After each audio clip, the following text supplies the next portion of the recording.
Welcome back to another episode with ByrdAdatto. Again, obviously everything keeps changing, and we're just trying to keep you guys up to date, to be thoughtful things keep changing, and giving you other ideas of ways to work through this crisis. And Michael, today we're going to talk about something different. Yeah, telecommuting. And so this is something that all businesses to some degree or another are facing. And of course, the starting point is having a policy on telecommuting. For many businesses, changing the dynamic of your workplace by having people work from home. And so, the things that you want to be thinking about from a practical level are, what's the computer setup going to be? What's the Wi-Fi going to work like? I know that we've had clients talk about, the security risk of having people, getting onto their work computers through their home Wi-Fi that doesn't have the same security as the Wi-Fi at the office or the internet at the office. And so really it's working through those things and having a policy in place so that you can protect the business and set good expectations. Yeah, and so another area that you need to be conscious of is the liabilities.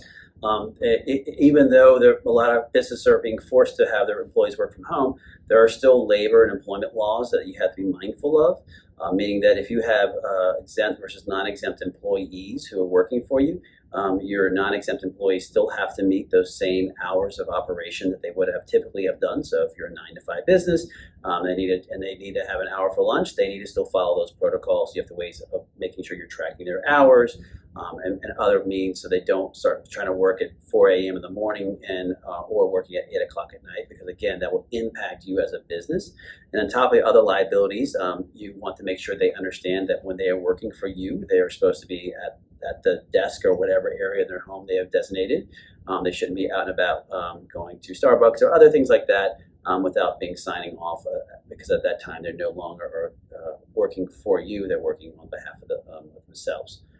And then some other areas. Yeah, and I'll just connect the first two things too. Just know that most businesses have an employee handbook, and so if you're that develop the policies talking about exempt and non-exempt and all the things Brad just talked about, and so having a written policy relating to telecommuting is so important to kind of bridge that gap between the way things used to be and the way things are, at least for the time being.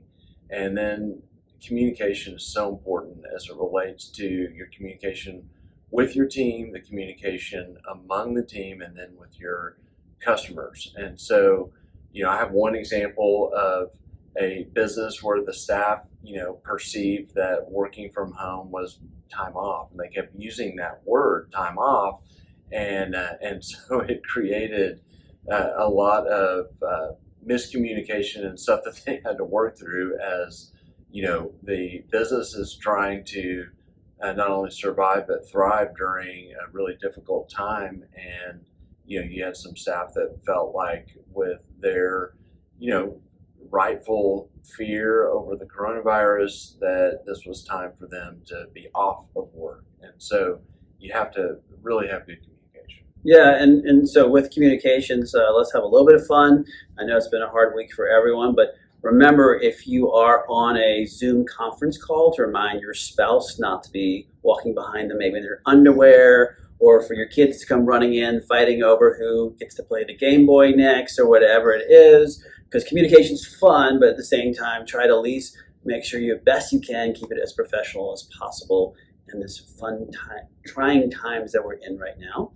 But otherwise, we appreciate you spending the time with us this week. Obviously, if you have questions, we have contact information at the bottom of this page. And yeah, just remember, Access Plus members, remember that we have forms that we've put on as a toolkit into the portal that can be useful for a lot of the stuff we've talked about this week. And again, we're here to help.